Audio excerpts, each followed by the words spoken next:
Alô, galera, eu cheguei podcast especial Melhores Momentos de 2023. Você vai encontrar aqui também historinhas da minha longa carreira, completando no ano que vem 60 anos de transmissão de futebol. Tem passagens de Copa do Mundo, passagens de jogos internacionais, as saias justas que eu encontrei pelo caminho durante toda essa trajetória.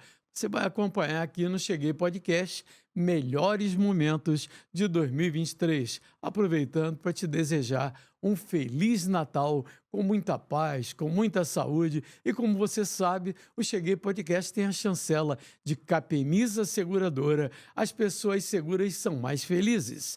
Bet Nacional, a Bet dos brasileiros. TIM, imagine as possibilidades. E Assim Saúde, o meu plano de saúde.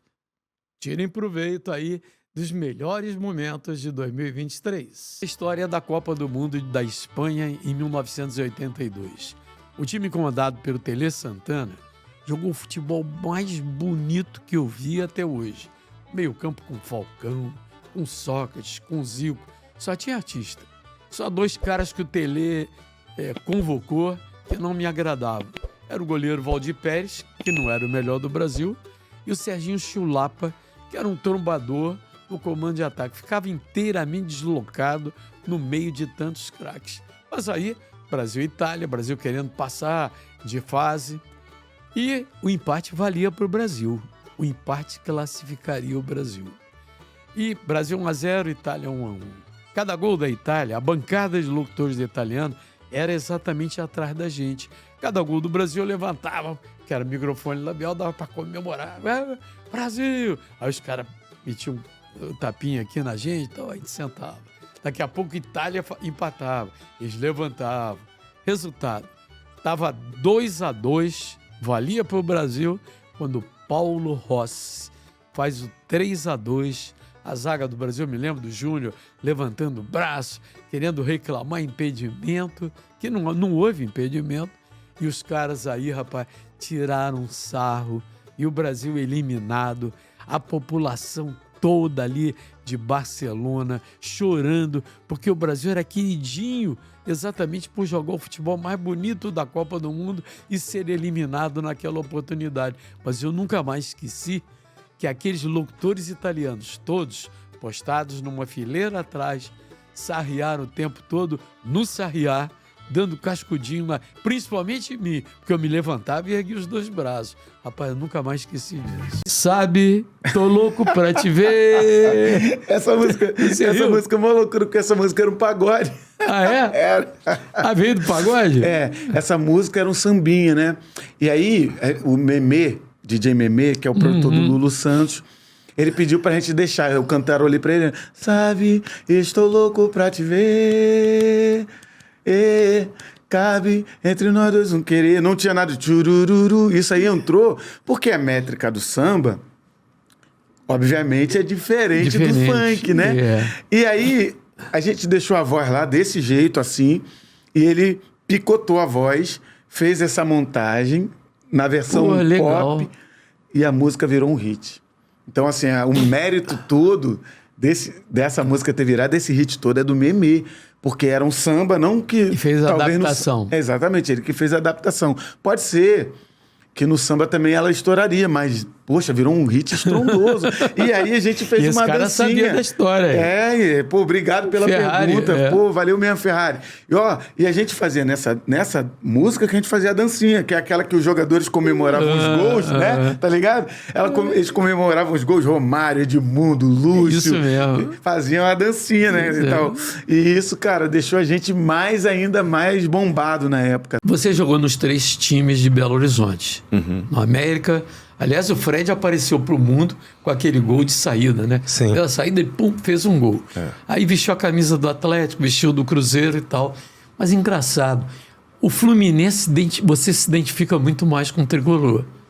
Como é que surgiu essa empatia? A galera do Fluminense, a galera do Vasco, a galera do Botafogo, a galera do Flamengo tem uma admiração pelo Fred que foge da tradição, daquela hostilidade de uma torcida para outra. Como é que você admite que tenha acontecido isso?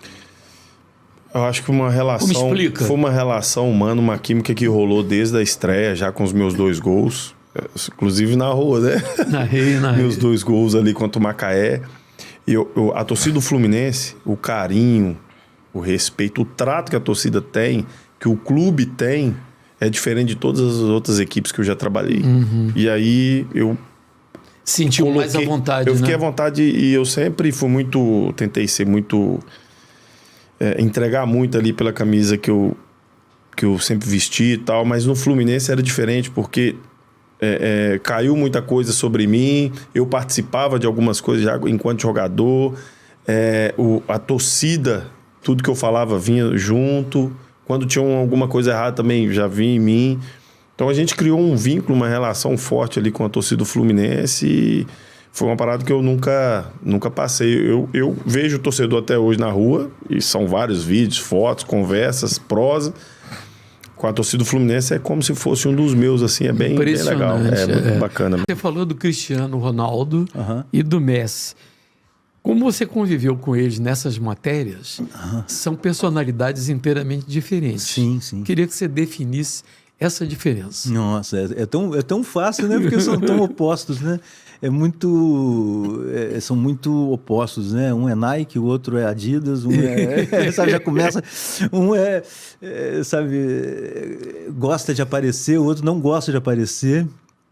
É incrível, assim, né? Um foi construído, um é uma máquina de construção aliada a um talento incrível, absurdo, né? Mas a partir de uma construção muito severa, né? De corpo, que é o Cristiano Ronaldo, e o outro que é um talento, que é um negócio que é assim, que não dá nem para invejar, porque é algo só dele, né? Uma vez eu lembro que conversando com os meninos da seleção sub-17 do Brasil, eu perguntei a eles assim, tipo uma enquetezinha, tá?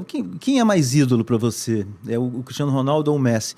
E foi assim quase unânime que era o Cristiano Ronaldo. E eles explicavam que o Cristiano Ronaldo é o atleta, o cara que eu posso olhar e dizer assim, porra, esse é o caminho que eu quero. Se eu trabalhar que nem esse cara, se eu descansar, se eu me alimentar, se eu fizer... Eu posso, quem sabe, com o meu talento, ser alguém. Agora, com o Messi, o que eu vou aprender com isso? Não vai me ensinar nada. E o Cristiano Ronaldo, eu arrisco dizer que ele mudou o paradigma de preparação do atleta de futebol no mundo. Porque, a partir dele, os grandes jogadores começaram a contratar profissionais particulares para cuidar deles e se fortalecerem.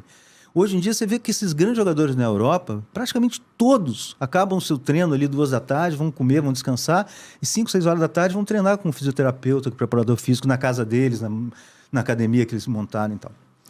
Isso tudo é inspiração em Cristiano Ronaldo. O Messi não tem esse perfil, né? O Messi não tem esse perfil, mas é muito dedicado. Ele é muito sério com a profissão também. Ele são esses fenômenos que às vezes contrariam aquela máxima de que o craque não quer nada com a vida e tal, não sei o quê. O Zico é outro exemplo, assim, né?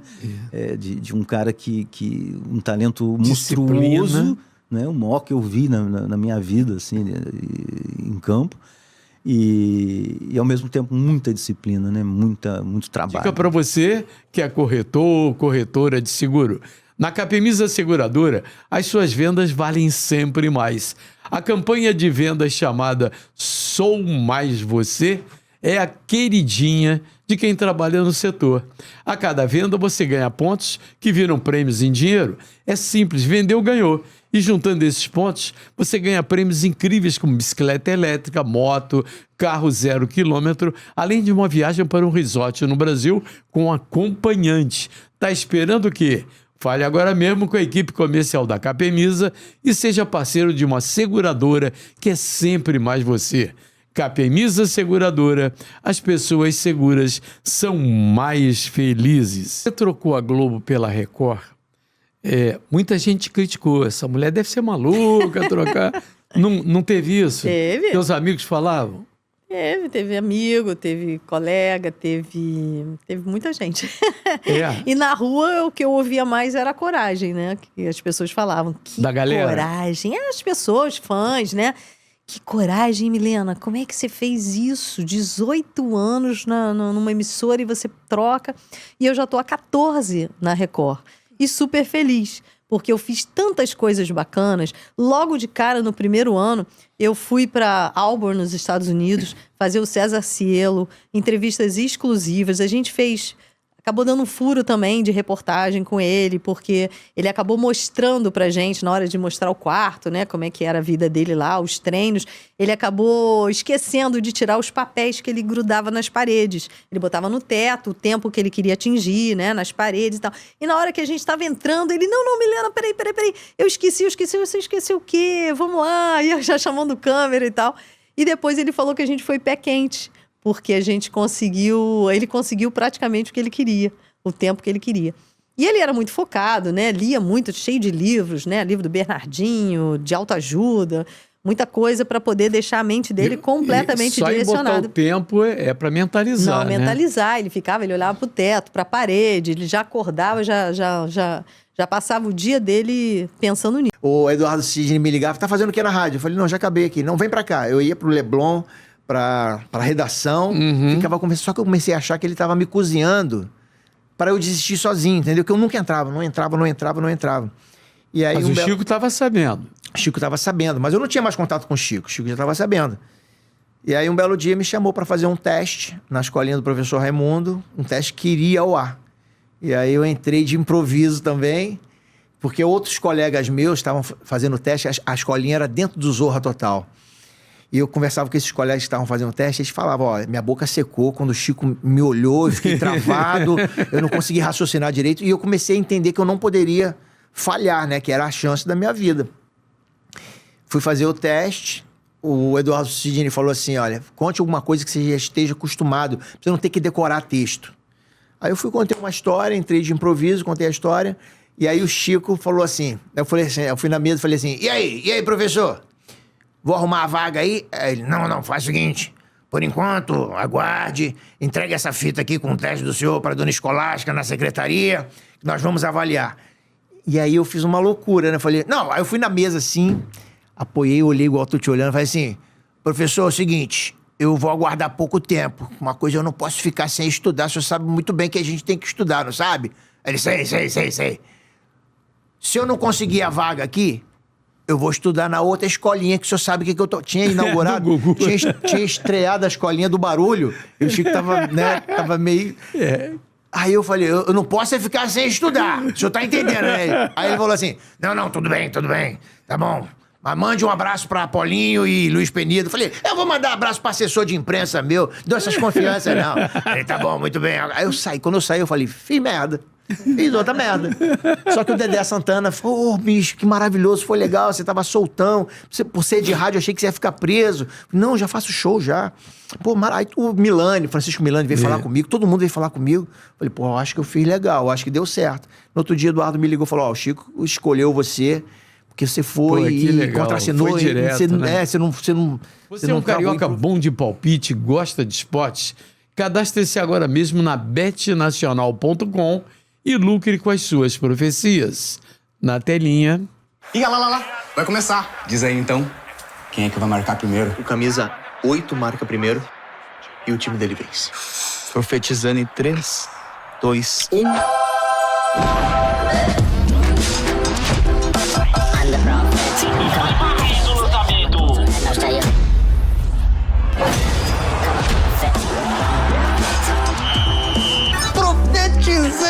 Bet Nacional, a bet dos brasileiros. Profetiza na bet! Aí eu lembro até que o Zagallo ficou puto com uma pergunta minha lá, que o Brasil ia jogar com o Peru, uma eliminatória. E aí o Zagallo, pô, já era de idade, já era senhor de idade. Aí veio ele, o Américo Faria, com aquele bigodão preto, Américo Faria. Zona mista, né? Ali, aquele corredor. Aí eu... Pô, do Rio pra Teresópolis é 1h30. Fui pensando, 1h30 de loucura de pergunta na minha cabeça. Cheguei lá, vi o Zagallo, ele veio assim, parando e falei, Zagallo, o peru está mole, 13 letras. Porra, ele olhou assim.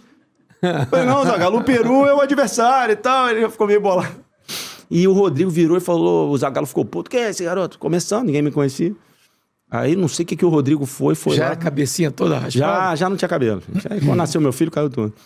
E aí ele voltou, falou, não, deu entrevista e tal. Aí eu falei, Rodrigo, me desculpa. Ele, não, faz o teu trabalho aí. Já conversei com ele. Quer dizer, era uma galera ali do esporte que você Por exemplo, Dialogava permanente. A Fabizinha do vôlei, bicampeã olímpica, melhor do mundo, a líbero, um fenômeno, né? Maior vencedora de todos os tempos. Pô, foi minha atleta foi minha colega de Pinheiro Guimarães. A gente fizemos 2º grau junto com a bolsa do Flamengo. Eu dormindo aqui de um lado e ela ali, preocupada do outro. E depois virou... Dos 4 grandes do Rio de Janeiro, por onde você passou, ganhou título. Qual é o clube que mais se identificou com você? Olaria. Não, dos 4 grandes eu falei. Olaria é grande, mas Olaria é grande. Sabe o que acontece, Zé? Em Olaria... Vasco, Flamengo, Fluminense... Então eu vou arriscar. Você se identificou mais com o Vasco. Ô Zé, preste atenção. Então eu vou arriscar com o Flamengo. Preste atenção. Eu passei pelos 4. Eu tive a honra, né? Porque não é todo mundo que passa pelos 4. E nós ganhamos nos 4. Você não imagina... Eu não pensava até que um. Fui nos 4 e mais do que uma vez.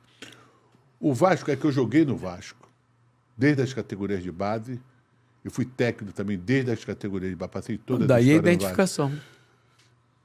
Mas dos clubes, o Vasco, o Flamengo, o Botafogo, o Fluminense, aonde eu chego, é um carinho, cara. Mas é uma coisa que você não imagina. Supomos no Flamengo. O Flamengo, eu contei todas as histórias de todas as minhas passagens que eu tenho lá. Todas. Desde a primeira vez que eu fui, todas as passagens contei muitas histórias. No Botafogo, eu chego no Botafogo, a pessoa me recebe. Agora mesmo estou para ir ver um jogo, eu só não vou amanhã, porque me convidando para ir lá. As festas, o diretor do Botafogo casou, me chamou para ser padrinho dele. Quer dizer, cria uma amizade imaginável.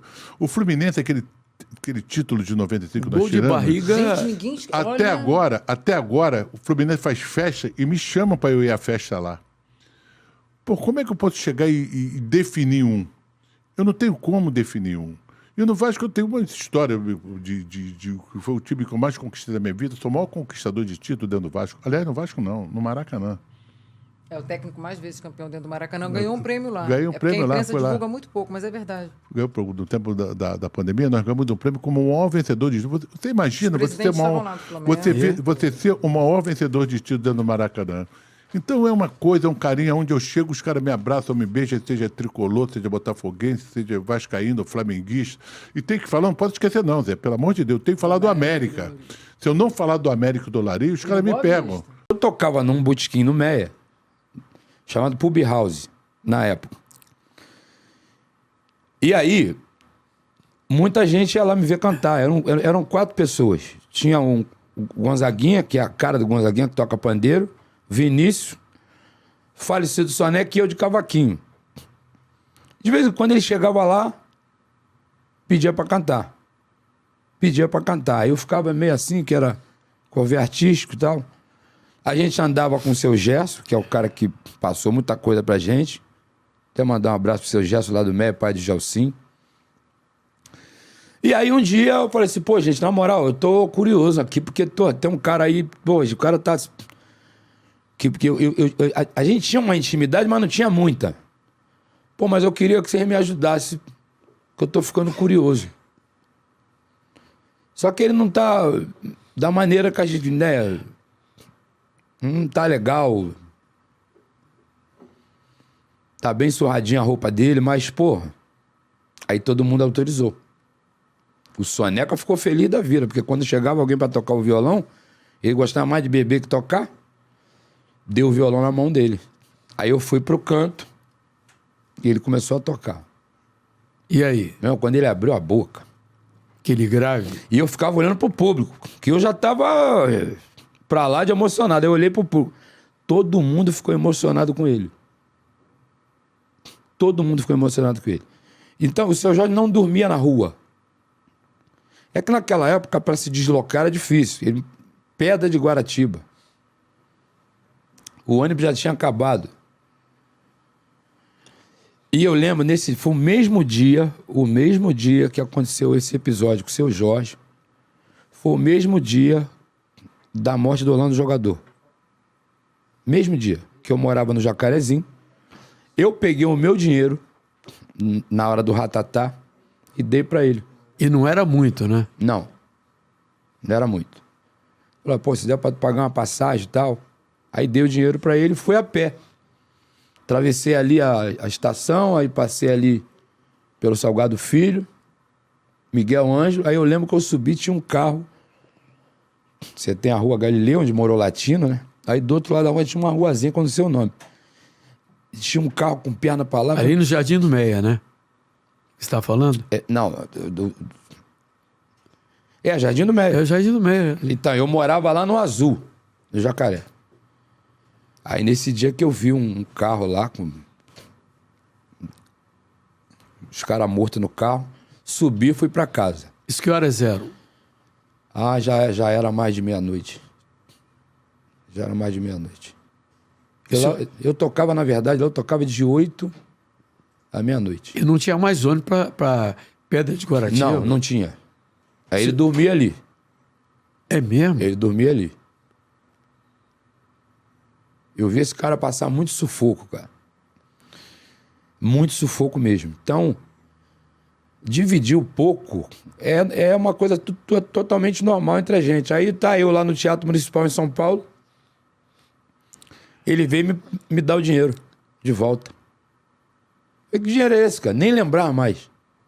Não, isso aqui é aquele dinheiro lá que você me deu. Aí chorou geral. E ele sofreu mais do que você para começar muito a carreira? Muito mais. O seu Jorge perdeu um irmão em chacina, cara. Nunca passei por isso.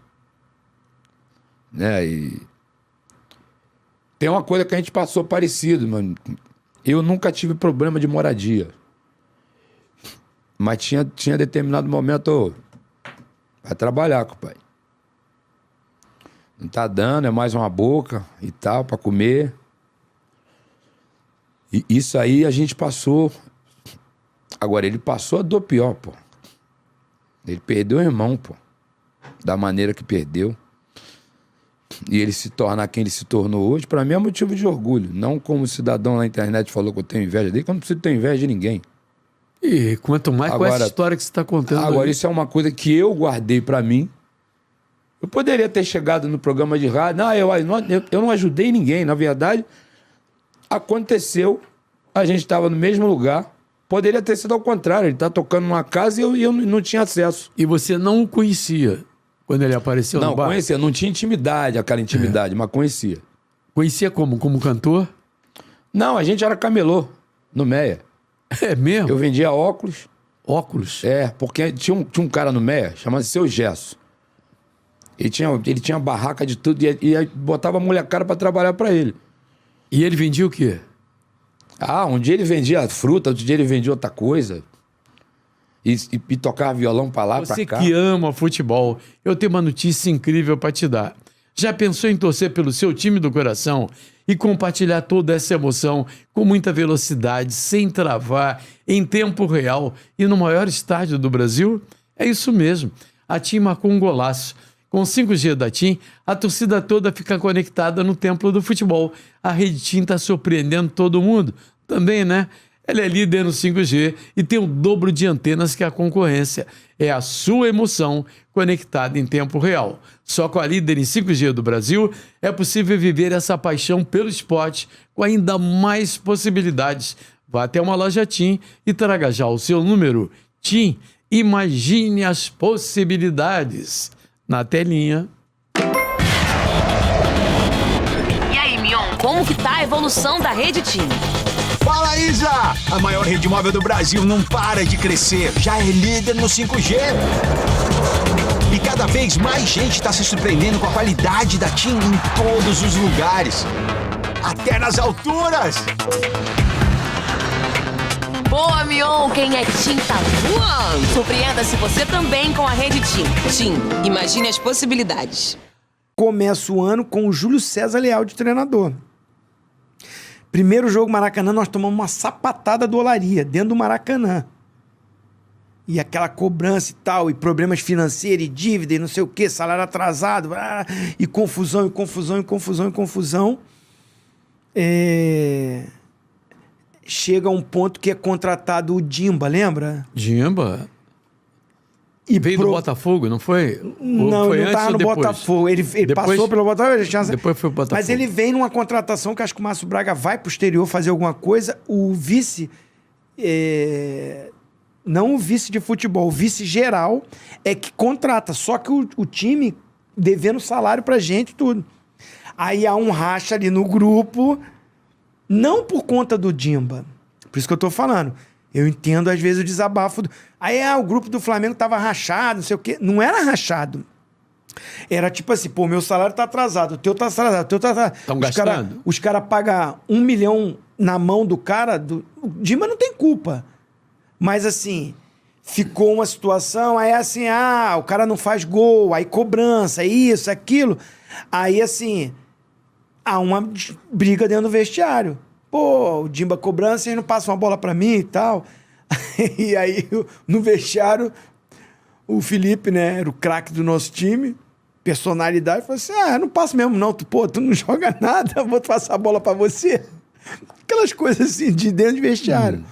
A rigor, a gente não sabia nem o tamanho da dívida. Nós tivemos que contratar a EY, né, a Ernst Young, para fazer uma auditoria da dívida. Mas a gente tinha, assim, coisas evidentes no nosso fluxo de caixa, né, que não fechava. Então, por exemplo, nós tínhamos um atleta, né, que era o nosso principal jogador, que era o Wagner Love, que agora está fazendo sucesso lá, no né? esporte. Isso. O Wagner Love era o principal jogador do Flamengo. O Flamengo tinha contratado o Wagner Love ao CSKA da Rússia por 10 milhões de euros e estava devendo 6, se eu não me engano, tinha pago 4, estava devendo 6. E o salário do Wagner Love era, na época, já era coisa de R$1 milhão por mês. Então era muito dinheiro. Ele era um craque, né, ídolo da minha família, dos meus filhos. Mas esse salário já era o maior do Brasil naquela época, não? Provavelmente seria, eu imagino que sim. E era muito dinheiro, a gente não tinha como pagar, né? E não tinha nem como pagar os outros 6 milhões de euros lá para a Rússia. Então nós fechamos um acordo, né? Ele foi muito compreensivo, o empresário dele também. Não, devolvemos ele para a Rússia. O CSKA aceitou ele pelo valor que a gente estava devendo e tiramos aquele R$1 milhão do nosso fluxo de caixa, né? Que era impossível, né? Eu cheguei lá, a gente estava devendo 3, 4 meses de salário para os atletas que estavam lá. Aí o Wagner Love foi compreensivo, foi parceiro e tal, e aí, apesar do sacrifício técnico do time, nós nos livramos daquele peso no nosso fluxo de caixa. A torcida, para minha surpresa, compreendeu bem isso, né? Porque estava vendo que foi 2, 3 semanas depois de eu ter assumido. Nós tínhamos também uma conta de água, né? A nossa conta da SEDAI era o segundo jogador mais caro do clube, eram uns R$600 mil mais ou menos por mês. Isso por quê? Porque aquela piscina olímpica estava rachada, tinha um vazamento de água enorme, que aquilo ali era um acidente ecológico, né? Sem contar que poderia dar um problema sério de segurança para os sócios. E era um desperdício de água, né? Nós estamos no dia do meio ambiente, né? E lembrando aqui do desperdício de água, né? E aí, o que a gente fez? Medida antipática, né? Interditamos a piscina. E aí, muita gente reclamou, não, os nadadores do Flamengo e tudo, mas não tinha jeito, gente. A gente tinha que tomar medidas antipáticas mesmo. Nós tínhamos vários atletas do esporte amador que estavam lá, com a camisa do Flamengo, né? Mas alguns deles nem frequentavam o clube. E isso daí era um peso também na nossa folha e dispensamos todos eles. Né? Na época, né? Diego Hipólito, né? A Joana Maranhão, né? O César Cielo, né? Todos excelentes atletas, né? Tinham prestado excelentes serviços, não só ao Flamengo, mas como ao esporte brasileiro, mas não tínhamos como ficar. E aí as pessoas falaram, essa administração está acabando com o esporte olímpico do Flamengo. E não a gente não tinha, né? Nós não tínhamos certidão negativa, não tinha acesso à lei de incentivo ao esporte, a partir de todas essas medidas saneadoras, a gente começou a criar condições para fazer um acordo lá com a Procuradoria da Fazenda Nacional, um acordo dramático, né? Mas em determinado momento a gente deixou de ter dívida vencida com a União. Tínhamos uma dívida, mas não estava vencida. E aí a gente pôde emitir as certidões negativas. Né? Com as certidões negativas, a gente conseguiu o patrocínio da Caixa Econômica, conseguimos ter acesso à lei de incentivo ao esporte, trouxemos o Marcelo Vido, né, que é o nosso diretor executivo de esportes olímpicos, né, que estava no Minas Tênis Clube, que está até hoje lá fazendo um trabalho belíssimo, né? E hoje, começando com aquela medida antipática, né, hoje o esporte olímpico do Flamengo é referência no Brasil. A gente estava muito recente o canal, e a gente não foi assim uma coisa pensada, a gente partiu para convidados que a gente tinha uma amizade, alguém da equipe tinha. Então, a gente, por exemplo, nosso primeiro convidado foi o Guilherme Flazoeiro, que é um youtuber do Flamengo que já na época já tinha mais de 1 milhão de inscritos. Arrebentou. Então, assim, a gente fez com ele, com 3.000, 2.000 inscritos no nosso canal. Os cortes com ele deram uma alavancada, tanto que é o primeiro corte que o Casimiro reage. Então, assim, porque ele tinha uma história que, naquela conversa, ele soltou. Não, uma vez, nesses dias aí, eu liguei e dei um apavoro do Casé. Vou te confessar, na época eu nem sabia quem era Casimiro. Eu não sabia. E eu conheci o Casimiro com o Pedro Certezas lá no SBT. No SBT Esporte, que eu apresentava. Que hoje a Fernandinha tá lá. Tá brilhando. O Casimiro, ele hoje tem a Casé TV no YouTube, mas o fenômeno Casimiro surge na Twitch. Que é uma plataforma que eu nunca dominei. Que é lá que ele bombava, botava 150 mil pessoas ao vivo de madrugada com ele, fazendo as coisas. E aí, quando ele fala isso, o Cantarelli na hora, o Cantarelli já conhecia. É mesmo, Casimiro? Eu boiando assim, Casimiro? Quem é Casimiro? Aí ele, não, porque um fã meu me disse, eu tava na arena do Atlético Paranaense, o cara falou que viu meus vídeos pelo Casimiro me zoando quando o Flamengo perdia. Aí eu fui cobrar dele, tava usando a minha imagem. Aí eu disse que processei, blá, blá, blá. Aí o Casé foi aí e fala, não foi bem assim, reage ao vídeo. Então ali, acho que aquele momento ali, é um cara com 1 milhão de seguidores, que tava num canal de 2.000 seguidores. Era o Guilherme Flazoeiro. E aí acho que ali é um passo importante. 2 que mudaram também a história. O primeiro foi o Eduardo Barroca, que me mostrou o que a gente deveria fazer. Ah, é? Porque o Barroca, até hoje, é o segundo vídeo mais visto do canal. Tá lá no Ceará. Tá lá no Ceará. O Barroca, ele foi no... Ele acompanha a gente aqui. Então, o Barroca é sensacional. Sensacional pra trazer. Já foi 2 vezes no Charla, sensacional pra trazer. Exatamente. O Barroca muda a história do Charla com a história do Felipe Luiz. Felipe Luiz fala com a gente hoje, manda mensagens. É um cara, né, de uma inteligência... muito articulado. E aí eu percebi qual é o negócio do podcast. Porque o Barroca foi, no momento até de baixa dele da carreira, ele tava desempregado. Tinha sido demitido... Do Botafogo. Aí foi no Charla, a gente no início ainda. A última pergunta que eu faço pro Barroca é: qual é o jogador que mais te impressionou na carreira? E aí e eu falei, pode não ser tecnicamente, jogar muita bola. Aí ele, o Felipe Luiz. Aí, Felipe Luiz ganhou um jogo meu. Num lateral. Felipe Luiz reorganizou o time do Flamengo. Eu era técnico do Curitiba, sai o lateral, ele orienta. O Jorge, você não tá vendo que ele tá fazendo isso taticamente? Explica taticamente o que fez. E o Flamengo ganhou o jogo. Isso mostra que ele tem toda a vocação para se transformar num treinador. Num grande treinador. E o Barroca conta isso entra na bolha. Na bolha rubro-negra, a ponto de chegar o Felipe Luiz, e o Felipe Luiz veio falar com a gente, agradecendo, tudo mais. Esse assim. corte explode do Twitter, que não era no nosso. Batendo 300 mil no Twitter, aí alavanca o corte de um jeito que... E é uma dica pra quem faz podcast. Não, com todo respeito ao Barroca, que foi muito importante pra gente. Qualquer convidado que vem aqui, você pode tirar a história de outras pessoas.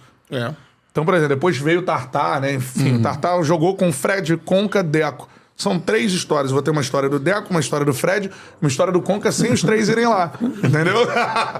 Então comecei a ver que isso acontecia. Eu me liguei nisso. E aí a outra que muda, eu acho, o patamar é você entrevistar um Zico, né? O Galinho. Tá pra vir aqui. O Zico, acho que é o ponto mais alto que a gente chegou, assim, por tudo que ele significa. Eu tenho uma relação muito legal com o Zico, assim, eu participei do canal dele em alguns momentos, fiz umas lives com ele e tudo mais, então a gente tem uma relação de se falar. E é um cara que, né, garotinho, você conhece há muito tempo. O Galo com 14 anos. Exatamente. Então, assim, completamente diferente de qualquer outro jogador de futebol, porque ele tem a exata noção do que ele representa e a exata noção de que ele não pode tratar ninguém minimamente mal. Deixar um senão em relação à imagem dele. Ele é um cara que tem a exata noção de tratar todos da melhor forma possível. E ele dá exemplo para os caras de hoje, que muitos não fazem isso. E o Zico é completamente diferente. Você não vai encontrar uma pessoa no meio do futebol e falar assim, mas não é Zico só, babaca, não é o Zico, existe. não. Olha, os gênios, Chico Anísio, Chacrinha, Zico, Pelé, nenhum desses caras tirava onda em cima de imprensa. Assim Saúde oferece o melhor programa de medicina preventiva para os seus clientes. Special Life. Nova unidade na rua Dom Marcos Barbosa, número 2, pertinho da Prefeitura do Rio. Programas de emagrecimento saudável, coluna, renal crônico, hipertensão, diabetes, saúde mental e o bebê assim para as futuras mamães. Assim Saúde 2102-5555. Na telinha. Plano Empresarial PME e MEI de 2 a 29 vidas. A partir de R$ 67,82. 10% de desconto nos primeiros 6 meses. Possibilidade de plano odontológico. Assim Saúde. Fale com o seu corretor. Eu gosto da história da Copa de 2002, do Penta. O que acontece com o Penta? O Brasil foi campeão lá no Japão e a gente tinha um programa para fazer, aquilo era um domingo, programa de terça-feira, eu tinha que falar sobre a conquista do Penta. E a gente então foi para a praia, para a orla, caracterizado ali, eu de Ronaldinho Gaúcho, o Bussunda de Fenômeno, o Beto Silva era o Scolari, e o Hubert era o Galvão Bueno, enfim, Reinaldo era o Zagallo, enfim, a gente tinha os personagens e a gente alugou um caminhão do Corpo de Bombeiros. Então a gente entrou ali na orla de Ipanema Leblon com aquele caminhão de bombeiros como se fosse a seleção brasileira, né? Chegando do Japão. E aí o que acontece? Os cariocas estavam doidos para comemorar o Penta, né? Quando eles viram a seleção brasileira em cima de um caminhão de bombeiros, meu amigo, foi uma festa enorme, entendeu? Orla, né? Foi sensacional aquilo. Foi realmente... Eu me senti o próprio pentacampeão ali. O Bruno Mazeu é o que herdou mais talento do Chico? Não sei se foi o que herdou mais talento, foi o que mais se aproximou, porque ele está fazendo. Porque o Lug, o seu boneco, a história é maravilhosa, essa que eu vou comentar aqui, essa história. O Lug, antes de fazer o seu boneco... Lug ainda mora em Tocantins? Não, ele mora em Tocantins, não. O Lug tem negócio em Tocantins agora, só negócio. Porque naquela época o Chico me mostrou uma casa que o Lug comprou em Palmas, capital de Tocantins, projeto. Bonitinho. Aí ele começou a construir, né, construtor. E o Lug hoje, nessa hora... Se não tiver frio, ele tá jogando frescobol na Praia dos Ingleses, em Florianópolis. É o dia inteiro. Plaque. Falar nisso, ontem ele fez aniversário. Lug? 66 anos. Já 66. Porra, saudade do Lug, seu boneco. Não, e aí deixa eu contar, perdão, esse negócio do talento. Aí um dia, antes do seu boneco, o Lug era empresário do escritório do Chico Anísio. Não era empresário do Chico Anísio, era o produtor do escritório, o cara que tomava administração. Executivo, é a palavra certa. E acompanhava Chico Anísio nos shows, a coisa toda. Aí ele foi ver a gravação, que foi em São Cristóvão, eu acho. Que era a estreia do Bento Carneiro, o personagem, lembra? Bento Carneiro, o vampiro brasileiro. Você sabe por que é Bento Carneiro? Por causa do... Lembra do Sérgio Murat, que fazia o Beto Carreiro? Beto Carreiro, o cowboy brasileiro. Ele fez Beto Carneiro, o vampiro brasileiro. E aí, quem ia ser o Calunga, o assistente do Bento, era o Castrinho. Não sei o que foi, se ele faltou, chegou muito atrasado, e o Gonzaga Blota, o diretor, falou: Chico, vamos cancelar a gravação, porque o Castrinho não veio. Mas ele vem aqui, eu não cheguei. Semana que vem, eu acho, né? Tá programado aí na grade, vem. Ele com a Andréia. Isso aí. Então é o seguinte. Olha lá. No dia 23. Castrinho, Tino Marcos, Eduardo Tchau. Só bem fera, né? Esse é demais, né? Esse é um personagem, né? Uma das coisas... O Coalhada foi inspirado no Del Aranha. O Del Aranha. Cabeleira. A cabeleira, a coisa toda. O tipo, não a ideia inicial do Vesgo. Do Vesgo foi... Eu não me lembro de eu voltar no Bento Carreiro, mas eu tenho que contar que o Coalhada foi um cara em Campina Grande que virou pro Chico Anísio e falou assim: Ô, Chico Anísio, eu boto a bola onde eu quero. O Chico Anísio aqui, o cara olhava lá. E aí depois, em cima da cabeleira do Del Aranha. Del Aranha. Esses são os dois dos youtubers rubro-negros aí que estão fazendo sucesso. Mas o Bento Carneiro... Aí o Castrinho chegou atrasado ou faltou, e o Gonzaga falou: e agora, vamos cancelar? O Chico Anísio: não. Bota o Lug. Aí o Gonzaga Bolota falou: o Lug? O Lug não é ator. Ele falou: querido, vamos ver se genética e DNA dá certo. Ele é filho da Nancy Vanderlei, a maior estrela do rádio que já teve, radioatriz, e filho do Chico Anísio. Vamos ver se genética e DNA dá certo. E foi o maior sucesso. O Lug é o Chico Anísio de novo. É porque o Lug foi para outros caminhos. E o Bruno foi o que mais... acendeu, se projetou, né? E tudo. Bom, o Bruno é um talento desde pequeno, né, Zé? Cinco anos o Bruno já escrevia. Com 7 anos o Chico disse assim: Zé, leva ele para ser torcedor do futuro. Como é que você entrou para a escolinha do professor Raimundo? A escolinha do professor Raimundo, pouca gente sabe, ela começou na TV Rio. Quer dizer, primeiro começou no rádio, depois foi para a TV Rio. E ela era da seguinte maneira: era uma mesa só, e o aluno tirava o ponto. Só tinha três alunos. Vagareza, Walter Dávila e eu. A peruca do professor Raimundo era curtinha, daí eu tenho até uma fotografia. E ele chamava um aluno por vez, a gente tirava o ponto. Daí, fui sendo uma das primeiras, conforme vieram as outras, o Castrinho estava dentro. Eu trabalhei com o Chico, acho que 25 ou 30 anos. Chico, quer dizer, parava de trabalhar, mas daqui a pouco estava junto dele e tudo. E a mensagem social que ele lançava para o mundo, do professor mal remunerado, era um negócio que está firme até hoje. A gente fazia Depois teve a do Gugu na Record, você entrou nessa também? Deixa eu te explicar. Aí é que tem uma história boa. A Globo cortou o Chico, a escolinha, durante um tempo. O pessoal ficou sem emprego. Eu e a dona Andréia tivemos ideia de fazer aliás, o Gugu me chamou. Castrinho, vamos fazer uma escolinha? Eu digo, vamos. Aí então eu vou botar um diretor para falar com você.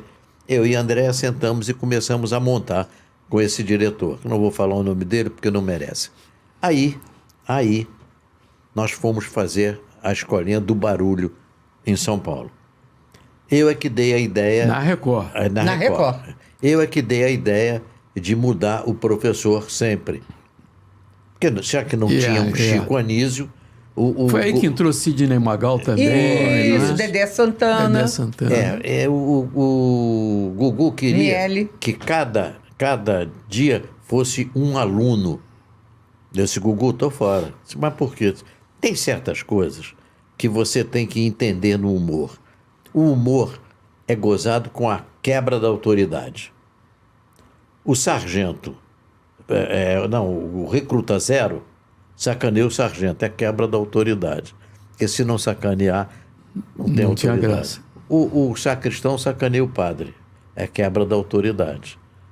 O aluno sacaneia o professor. Se o professor não tiver autoridade, como ele queria, ele queria que fosse um aluno todo dia, perde a graça. Eu disse: não. Então vamos fazer como de cada vez a gente convida.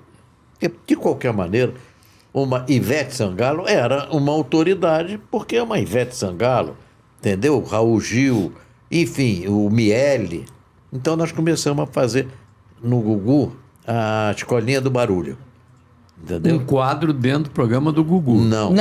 Não, esse era um programa só Escolinha do Barulho. Chegou a dar 18 no Ibope de noite, mas naquela época a Record ainda não estava fixada, enfim. Aí, depois, quiseram fazer a Escolinha do Gugu. Eu disse, o Gugu não tem autoridade. O Gugu é muito alegre, muito brincalhão. E tudo. Ele entra na onda como se fosse um próprio aluno. Ele não tem autoridade. E o Gugu não decora. Ele botava o papel, ele contracenar. E realmente a Escolinha do Gugu não foi lá essas coisas. Mas na Escolinha do professor Raimundo eu entrei lá atrás e depois atravessei a escolinha até o final. O Chico, ele reclamava, agora o teu tipo já acabou, não sei o que lá. Mas... Você falou que o Gugu não decorava. O Chico dava uma olhadinha rápida e mandava ver, né? E depois tinha um detalhe, o Chico, ninguém sabia o texto de ninguém. Aí que estava a graça. Entendeu? Eu não sabia o texto, vamos dizer, do Walter Dato, que era sempre gozadíssimo. Não sabia o texto do Antônio Carlos. Cada um fazia o seu texto? Não, eu fazia o meu. Mas cada um tinha... Não, o Lúcio Mauro fazia o texto dele, aquela coisa do Lúcio, entendeu? Mas eu, por exemplo, o Chico chegava a dizer assim, o que é hoje? Eu dizia, pergunta sobre hortaliça. Fez programa sobre hortaliça? Eu digo, fiz. Até fui lá na horta do meu primo, sempre o seu primo, mas por causa que ele tem uma horta, você precisa ver os pepinos cada pepino grande o senhor gosta. Ficava aquela brincadeira, né? E a gente ia. E o Chico não sabia o que eu ia falar, eu não sabia o que ele ia responder, mas a gente já se entendia muito. Já viemos daquele quadro do Cascatinha, tá entendendo? Que aquilo era uma... a gente se entendia como pai e filho. Entendeu? Quer dizer, então aquilo já... Ele já tinha uma dinâmica, já tinha uma dinâmica com ele, entendeu? O Chico realmente é um cara que, gênio, como o Castrinho lembrou aí, e substituiu. Não tem. Procurando onde produzir seu podcast? Na AGR Studio, você encontra a estrutura completa para tirar seu projeto do papel, com o mais alto padrão de qualidade do mercado. Se faltava equipamento, a AGR Studio possui as melhores câmeras, lentes, microfones e mesas digitais do segmento. Se faltava estrutura, além de um estúdio com tratamento acústico e cenário personalizável, ainda possuímos um camarim para melhor receber você e seus convidados, em um ponto privilegiado no melhor centro empresarial da Barra da Tijuca. Se faltava recurso, a AGR Studio conta com profissionais especializados no mercado audiovisual para oferecer as orientações necessárias para desenvolver seu projeto. Se faltava tempo, você solicita a quantidade de horas da sua reserva de estúdio através de nosso WhatsApp. Escolhe a cor do cenário, adiciona sua marca na TV e estamos prontos para gravar ou transmitir ao vivo seu programa para a plataforma que você desejar. Se ainda tem alguma dúvida que a AGR Podcast Studios é a solução para o seu projeto decolar, aqui vão algumas de nossas produções para você avaliar. Então, fale com a gente agora mesmo e vamos decolar juntos neste mundo dos podcasts.